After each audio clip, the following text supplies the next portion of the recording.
The lofted shot के दोस्तों को कहेंगे खुशामदीद। दोस्तों, वेस्ट इंडीज की फास्ट बॉलिंग की तारीख में कई दिलचस्प किरदार मौजूद हैं जिन्होंने अपनी बॉलिंग के साथ साथ अपने गुस्से और सख्त मिजाज के सबब शोहरत पाई और वो ऐसे वाकयात का हिस्सा बन गए जिनके मरकजी किरदार वो खुद रहे।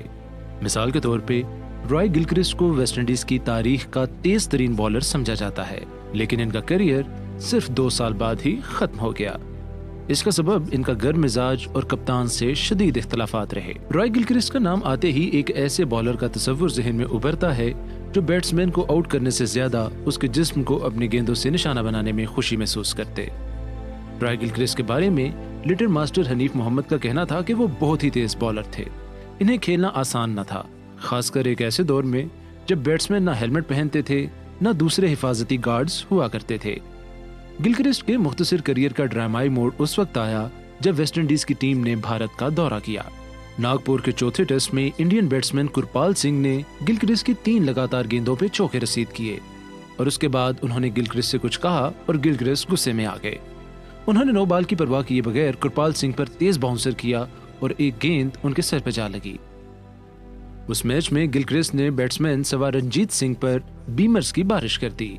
वेस्ट इंडियन कप्तान गैरी अलेक्जेंडर सवा रंजीत सिंह को कैम्ब्रिज के दिनों से जानते थे। उन्होंने गिलक्रिस्ट को ठंडा रहते हुए मजीद बाउंसर करने से मना किया, लेकिन गिलक्रिस्ट अपने कप्तान की बात को नजरअंदाज करते हुए बीमर्स और बाउंसर्स करवाते रहे। खाने के वक्फे पर गैरी अलेक्जेंडर ने सिलेक्टर से मशवरा करके गिलक्रिस्ट से कहा कि अगली फ्लाइट से तुम वतन वापस जा रहे हो।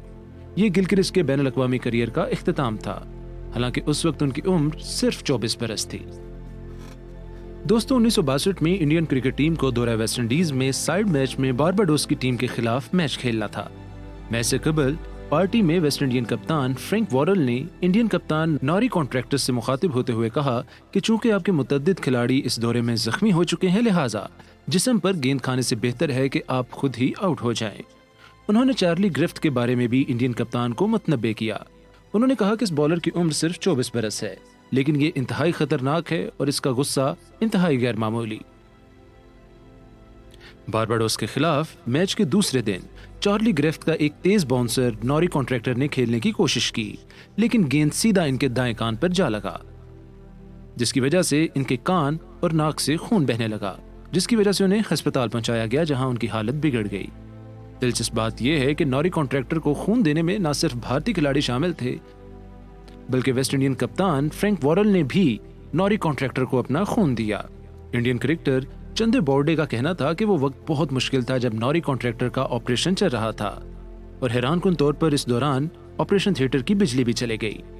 चार्ली ग्रिफ्ट भी नॉरी कॉन्ट्रैक्टर को देखने अस्पताल आए, हालांकि उनके बारे में मशहूर था कि वो बैट्समैनों से नरम रवैया नहीं रखते थे, लेकिन इस वक्त वो खास से परेशान दिखाई दिए।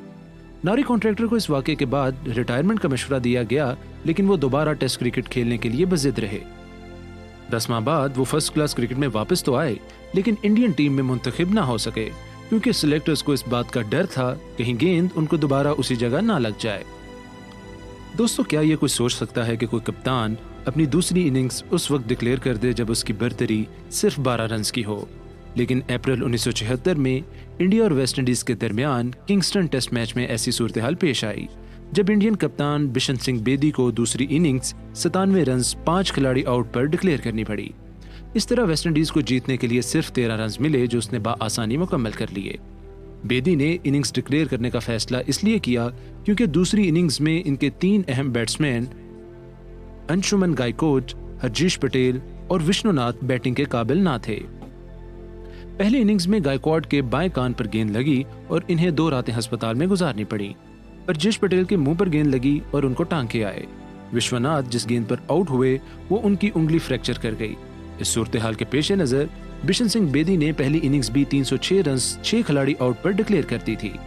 इंडियन टीम के लिए यह इंतहाई मुश्किल वक्त था, क्योंकि स्क्वाड में शामिल 17 खिलाड़ियों को फील्डिंग करनी पड़ी। इस मैच के बारे में आम राय ये थी कि अंपायर्स चाहते तो वेस्ट इंडियन फास्ट बॉलर्स को गैर जरूरी बाउंसर और शॉर्ट पिच गेंदों से रोक सकते थे, लेकिन वो जोशीले तमाशाइयों के दबाव में थे, क्योंकि जब माइकल होल्डिंग गायकवाड को बॉलिंग कर रहे थे तो तमाशाइयों की जानिब से ये आवाज आ रही थी कि इसको मार दो, इसको मार दो, इसको मार दो। माइकल होल्डिंग ने यह तस्लीम किया कि चूंकि सीरीज उस वक्त 1-1 से बराबर थी, लिहाजा जीतने के लिए मेजबान टीम पर तमाशाइयों का बहुत ज्यादा दबाव था। सन 1980 फरवरी के महीने में वेस्टइंडीज की टीम ऑस्ट्रेलिया को हराने के बाद न्यूजीलैंड पहुंची। तवील Kamat fast bowler Joel Garner ने टीवी इंटरव्यू में अपने मेजबान पर वाजे कर दिया कि हमने ऑस्ट्रेलिया को हरा दिया है, अब हम आपको भी हराएंगे। इसे एक रवायती बयान के तौर पर लिया गया, जैसा कि हर दौरे के आगाज में होता है। लेकिन ये सीरीज दोनों टीमों के दरमियान नाखुशगवार ताल्लुकात और सबसे बढ़ के अंपायरिंग की वजह से शह सुर्खियों में रही। न्यूजीलैंड ने इस सीरीज के लिए अंपायर फ्रेड गोडाल का इंतखाब किया था, जो पेशावर अंपायर नहीं थे बल्कि एक स्कूल टीचर थे। उनके फैसले पे होने वाले एतराजात के बावजूद इन्हें तीनों टेस्ट मैचेस में अंपायर मुकर्रर किया गया। पहले टेस्ट मैच में अंपायर जॉन हेसल के फैसले पर माइकल होल्डिंग इस कदर गुस्से में दिखाई दिए कि उन्होंने बॉलिंग एंड्स पर लगी स्टंप्स को मार गिराया। दूसरा टेस्ट क्राइस्टचर्च में खेला गया, जिसके 2 दिन तो सुकून से गुजरे, लेकिन तीसरे दिन अंपायर फ्रेड गोडाल ने जेफ हॉथ के खिलाफ कॉट बिहाइंड की अपील मुस्तरद कर दी, जब वो 68 रन पर बैटिंग कर रहे थे। इसका फायदा उठाते हुए वो 147 रन बनाने में कामयाब रहे। चाय के वक्फे पर कप्तान क्लाइव लाइड ने अपने खिलाड़ियों से पूछा कि आप क्या चाहते हैं, तो सबने यही जवाब दिया कि हम वतन वापस लौटना चाहते हैं। क्लाइव लाइड ने न्यूजीलैंड क्रिकेट बोर्ड के हुकाम को बता दिया कि वो खेल जारी नहीं रखना चाहते, ताहम बाद में टीम मैदान में आ भी गई। इसके बाद जब मैच शुरू हुआ तो क्रॉफ्ट ने बॉलिंग के लिए दौड़ते हुए क्रीज के करीब आकर अपना कंधा अंपायर फ्रेड गोडाल की पुश्त से टकरा दिया। गोडाल ने फौरन क्लाइव लाइड के पास जाकर उनसे बात की और क्लाइव लाइड से बॉलर की शिकायत की। कॉलन क्राफ्ट ने बाद में एक इंटरव्यू में इस बात से इनकार कर दिया था कि यह दानिस्ता हरकत थी, लेकिन आज भी अगर इस वीडियो को देखें तो कोई ये तस्वुर नहीं कर सकता कि क्राफ्ट ने यह गैर इरादी तौर पे किया था। सन 1980 में वेस्टइंडीज की टीम पाकिस्तान के खिलाफ मुल्तान के कासिम बाग स्टेडियम में सीरीज का चौथा और आखिरी टेस्ट मैच खेल रही थी। पाकिस्तान की इनिंग्स जारी थी कि अचानक स्टैंड में शोर बुलंद हुआ। पता चला कि किसी तमाशाई के सर पे कोई जोरदार चीज आकर लगी है और वो खून में नहा चुका है। बाद में मालूम हुआ कि यह हरकत किसी तमाशाई की तरफ से नहीं, बल्कि West Indian fast bowler Sylvester clock ने बाउंड्री लाइन पर लगी हुई ईंट उठाकर अपनी पुश्त पर वाकई तमाशाइयों के स्टैंड की तरफ उछाल दी थी, जिससे एक शख्स बुरी तरह जख्मी हो गया। दरअसल सिल्वेस्टर क्लार्क तमाशाइयों की हरकतों से सख्त परेशान थे, जो इन पर बाउंड्री पर फील्डिंग के दौरान मुसलसल फूल और दूसरी चीजें फेंक रहे थे। इस वाक़े की वजह से खेल कुछ देर तक रुका रहा और वेस्ट इंडियन बैट्समैन कालीचरण को तमाशाइयों की तरफ भेजकर माफी मांगनी पड़ी। दोस्तों, हम उम्मीद करते हैं कि आज के ऑडियो पॉडकास्ट में आपको बहुत कुछ नया क्रिकेट के बारे में जानने को मिला होगा। अगर आप इसी तरह की कहानियां और खबरें जानना चाहते हैं तो हमारा channel the lofted shot subscribe करें। शुक्रिया।